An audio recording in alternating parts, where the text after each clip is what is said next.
What is up, family? Today we have some Nemesis jungle gameplay for you guys. Last time I posted a Nemesis gameplay was last week, and since she's one of the newer gods, I am, just posting her again now. So this is kind of like a new jungle start that I've been doing. So I invited the solo laner to help me clear the red and help the Anubis clear the blue. That way he reaches level 2 first in his lane, and I reach level 2, but I just have to end up getting these two back minions, which is fine. I think I still end up making it into purple buff in the middle at the correct time. So right there, I just needed 1 minion to hit 2. However, we're going to clear the entire minion wave out, and we're just going to go ahead and dash over to the purple buff. We see that Anubis has the wave pressure here, so we're going to help out Anubis with this wave clear. We don't see the jungler. Maybe he's probably at speed, so their speed that is. And so we're just going to go ahead and just take this free, easy purple. Anubis is here challenging, but we're going to secure the purple with our 2. We're going to go ahead and share the wave. And once we share the wave, we're going to go ahead and just go to the mid gold fury camps. I still don't know what to call them. Gold fury harpies, gold fury camps, gold camps, whatever. But we still don't know where the jungler's at, so it's kind of concerning. We see Loki finally pop up at the middle lane. We're going to see, hopefully, if we can secure this on time. We're going to go ahead and focus on one target at a time, just so at least we can get one if Loki ends up stealing it. So that is that, and we're going to go ahead and rotate to speed right after. As always, in these play-by-plays, as you may not know, I guess it looks like I got invaded my speed. But anyways, I was saying, as you may not know, I like to skip over the unimportant parts, especially since I'm a jungler. The jungle clear, it's not the most entertaining to watch. So we're going to see if we can get this gank off in turn. Very nice, easy gank. They were pushed up really easily. I try to use my one as a body block, so try to get ahead of Hercules, but couldn't body block him in the end, which is fine. We end up getting the kill on Cern. We're going to go back up, but it was good Sobek try on TC here. I don't think you can get Herc here, so we're just going to go ahead and back up. We're not going to waste any more time here, just because the more time we waste, the less XP, less farm that we're getting. So we're now going to get the first item in this build, which is Yoins. Yoins is just a very nice staple core item. And after that, we're going to head into Soul Gem, which is probably the main thing of this build. So Soul Gem has int scaling, obviously, has cooldown, has lifesteal. Soul Gem right now is just OP, and since Nemesis has int scaling in her 2 and her ult, I think that this item fits her perfectly. It fits her very well, and you can just see in this game how much it dominates. So we're going to go ahead and get a nice easy gank on Anubis here. Anubis doesn't really have any escapability unless he has Blink. He goes ahead and ults. We're going to go ahead and use our 3 to reflect damage off of our shield. Loki, still level 4, just hit level 5, so now we're going to kind of play back here because he can just ult me if he wants to. So we're going to play back. We're going to just grab the wave here, and we end up killing Anubis, but in return, Anubis ends up killing our Nua. So it's an even 1-1 trade. Accidentally 2'd here.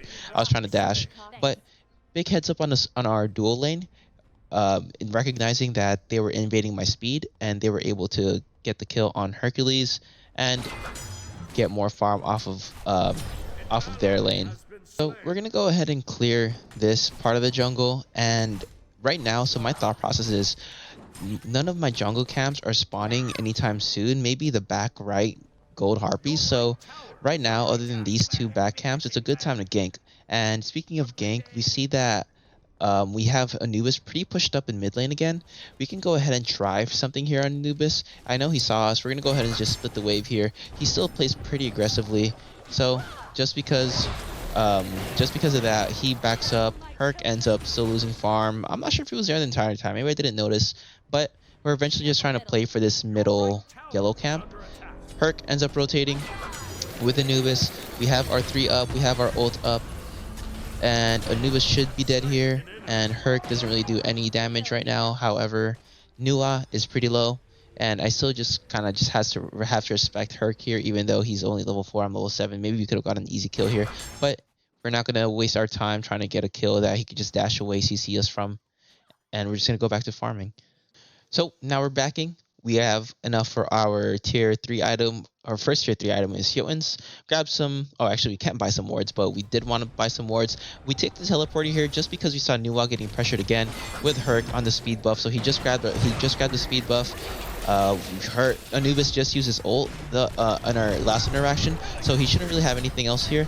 We got a kill on Herc, but again, unfortunately, our Nuwa dies. We're gonna grab timers on mid camp here. We already saw Herc got the speed buff, so we know that Herc, the speed buff isn't gonna be there.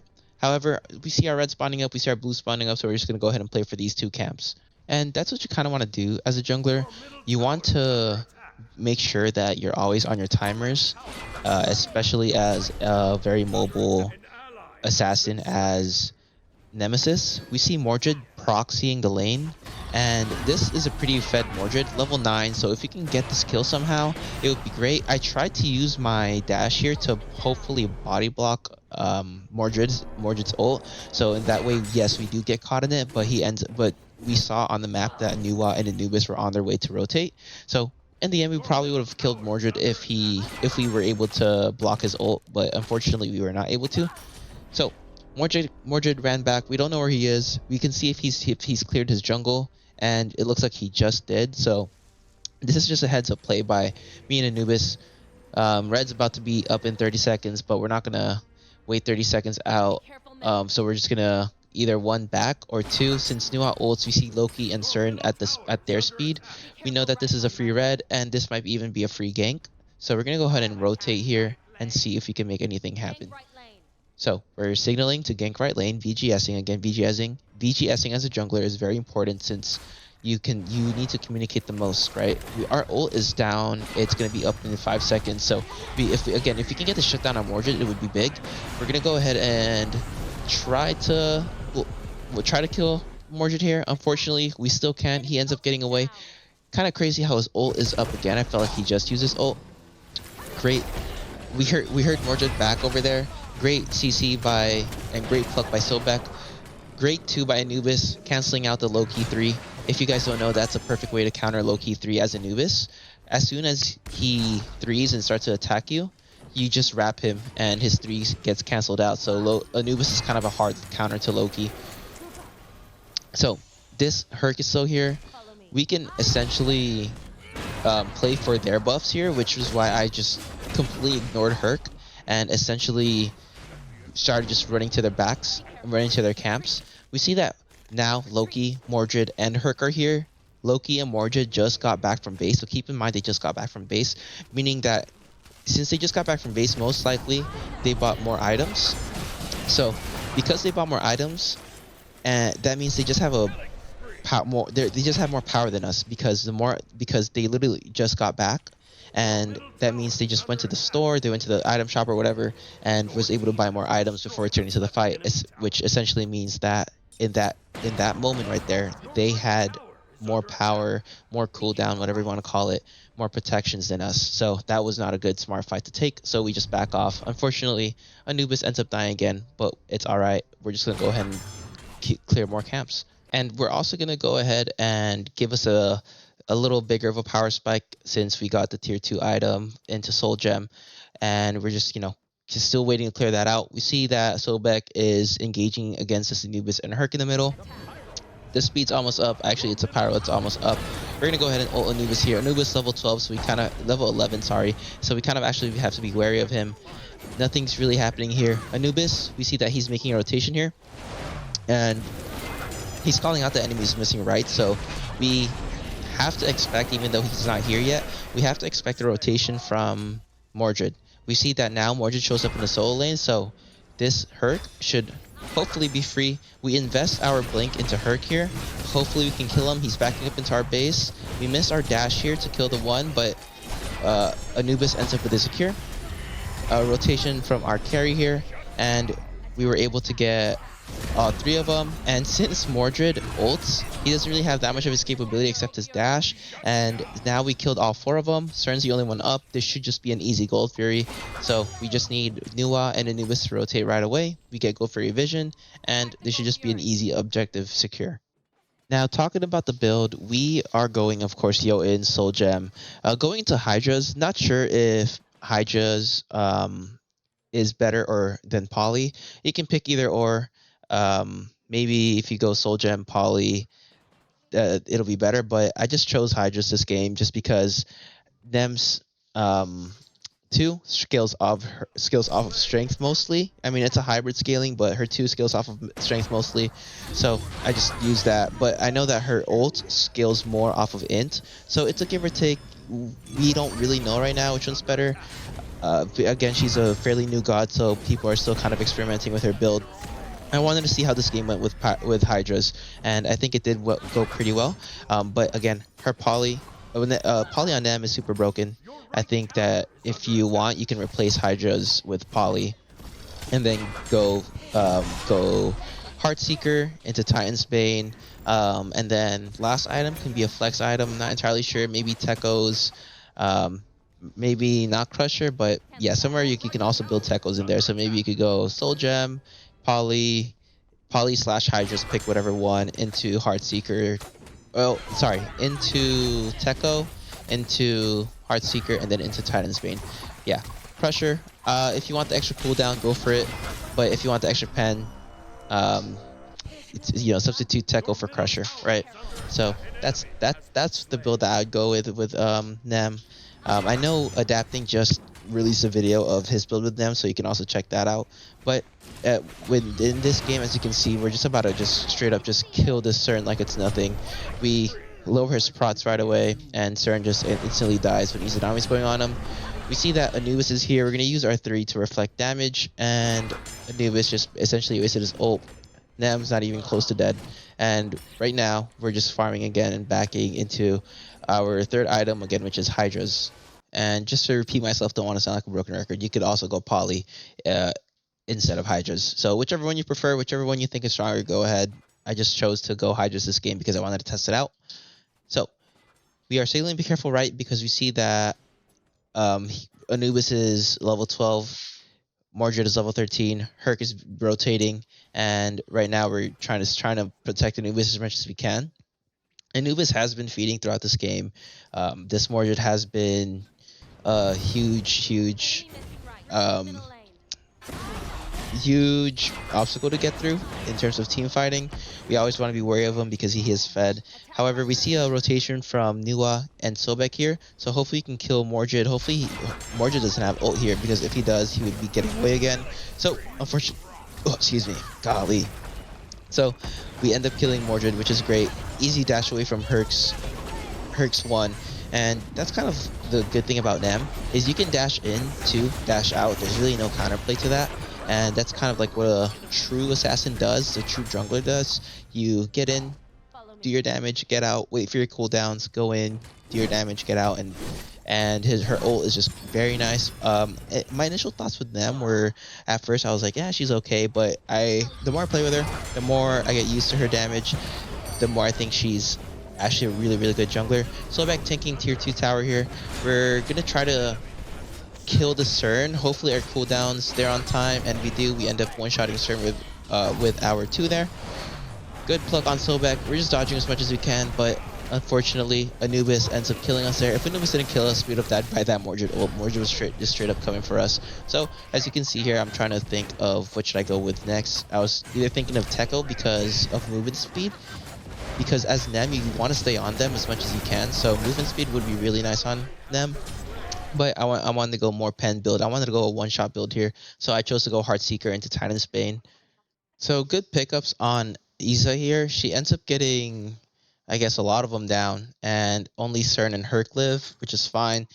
They go ahead and push left lane, and since they all just died, we can actually go ahead and set up for Gold Fury here. They're just going to be coming out of base, and we call out attack Gold Fury. I go ahead and set up my wards to make sure that we see them if they are trying to contest Gold Fury. They don't. I signal gank left lane, easy kill on Cern. He's pushed up by himself alone. This should just be an easy kill. We see Sobek coming in straight for Cern, and Izanami going, kind of behind Cern, and I'm just going over. That way Cern doesn't have any escapability, because if we all go in one direction there, we essentially provoke him just using his 3 and just running away from us. And this should just be an easy kill on Cern. Feeds us even more as a team. And we see that Anubis is basically 1v3ing here. Anubis kind of pulling a Cern. He's all alone. Easy gank for the enemy team, which is all right. Since they're all there, we're gonna go ahead and either one push left lane, push left tower. So we're gonna have Izanami split push left tower, and I signal defend the fire giant. So Sobek ends up rotating right lane via portal, and Nuwa looks like she's rotating to fire giant, which is great because they saw that we were on the left lane trying to kill Cern. The smart thing for them to do is run straight to the fire giant after they killed Anubis, and if they ran straight to the if they ran straight to the fire giant, they probably could have burned it right away. But since their Cern was dead, they would have had a little difficult time. Maybe Sobek would have made it on time, maybe not. But that's kind of just the map play, the map IQ you want to have. If you see 4 or 5 people on one team like this right here, you see this how 4 of them are on the side. I ping right away to attack Pyro. Don't go for the kill. Why are we trying to go for the kill on left lane? Gold Fury's down. What would we be fighting for? So when you go into a team fight, you always want to think to yourself, what are we fighting for, right? Why are we fighting? What will be the outcome other than getting kills? On why, like, what is it, like, why is that the reason for fighting? If the reason for fighting is I just want more kills, then you should not be fighting.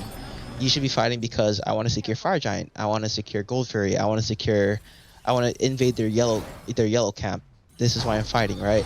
Like right here, if we end up killing them, their jungle camps are about to be up. So we can go ahead and invade the yellow camp, invade the back jungle camp, and also get more gold, right? So you always gotta have a reason on why you're fighting, especially if you want to move up in high ranking, high SR, and just want to be a better Smite player in general. So we go ahead and basically work Mordred. Unfortunately, we couldn't save Niwa. Loki and Cern, so Loki and Hercules look like they're the only ones fighting. Cern's all the way in the left lane. I try to body box Hercules here. Speed buff's almost up. Speed buff is up on their end, on Loki's end, and this should just be an easy steal. So we go ahead, like I said, team fight, invade, and we're team fighting for a reason. We kill all of them, and since all 4 of them down, there should be no reason why we can't go for Phoenix here. Again, fighting with a purpose, right? So good on Sobek for tanking. I go ahead and use my bomb here, secure left Phoenix if we can by using bomb. Unfortunately, Sobek ends up dying, so we can't really secure here. And Izanami, for some reason, is all the way at the left side of the jungle. Left side of the back lane. So if Izanami was with us, we could have just burned that Phoenix no matter what. But unfortunately, it is what it is. But essentially, as I was talking about, like you always want to have a reason on why you're fighting. Like right now, a reason to be fighting is for Gold Fury, but I'm pretty weak though, so I can't really fight this thing. So we're gonna have to back, and hopefully the rest of our teammates back. Niwa ends up dying. If we all die here, it's gonna be kind of bad. So we're just gonna try and help out our teammates here. They get Gold Fury camps here, so they have vision, which is fine. They're not on Gold Fury; they're all in mid. And again, they're fighting for no reason. The enemy team, that is. And just like that, why is Mordred pushed up there? Like, what was his goal, right? What was his end goal there? The reason he died is because he didn't really have an angle. He didn't really have a purpose to fight for. His team didn't see that, and they weren't grouped up. So, that's kind of just what you want to think about. So we have Mordred dead. I'm signaling attack Fire Giant because we see Herc and Loki at the left side of the map. The only person in the right side of the map is Anubis, right? So 2 of them are dead. We see Loki and Hercules at the left side of the map, and Anubis just popped up in the middle of the map. So this is free fire, right? Just having that map where you don't have to wait for them to all die to get Fire Giant. If they're on the wrong side of the map at the wrong time, it's literally free objectives, and this is kind of what casual players need to understand. People who play casual conquest who are newer to the game, you don't need to have 4 or 3 to 5 of them down to start going for fire. If they aren't in position, you can easily burn Fire Giant. Objectives right now in Smite 2 are super easy to kill, especially right there. We had Anubis, we had Nuwa, and we had me. We all had really high damage output, and we just burned Fire Giant in less than 10 seconds, right? Or maybe 15 seconds, but they didn't have time to react. They didn't have time to realize, like, where are they in the map. We essentially just burned fire for free. We're gonna go ahead and rotate the solo lane here. We see a big team fight coming on. So we see Anubis, we see Mordred, we see Hercules, all in left side of the map. We hear Mordred ult. We're gonna go ahead and try to blink out of this. We dodge Anubis too. Anubis should be dead here. Izanami should just beam him down, and I was able to help her out with my 2. We're gonna go ahead and dash in front of Mordred. Straight up, just literally harassing as many people as I can, poking as many people as I can. Go ahead and to Mordred. We end up killing him. Anubis dies here, and honestly, this should just be GG. I'm pretty sure this should just be an F6, and from there, I think it's basically a free win, right? I mean, we have Fire Giant buff, and there you go, F6. Wrong place at the wrong time for them. The only reason they lost is because they played the map for kills. They played the enemy team played the map for kills, while we played the map for objectives, right? You always want to see what buff is spawning up next, and when should we rotate to that buff? When should the whole team start rotating? But anyways, these are my stats. Went 5-1 and 16. We had 21k damage. We weren't top damage, but we were close to top damage. Everybody had pretty even distributed damage, which is nice to see. We didn't have the most kills. Izanami went off of the kills, but we were in a lot of team fights. We did get involved a lot, so that's always a win. And yeah, I just want to show you that Mordred build. I wanted to talk you through kind of what you should be thinking of as a jungler, what you should be thinking of as a team, especially in team fights, when you should fight. But if you guys did enjoy, please don't forget to leave a like, comment, subscribe. I also do want to mention that there are 97.3% of you guys that watch the channel but don't subscribe yet. So if you guys do enjoy the video, please don't forget to leave a like, comment, subscribe. It really does help out the channel. And as always, let me know what you guys want to see next in the next video. What god, what role? Let me know anything. And I will see you guys in the next one. Thank you, family.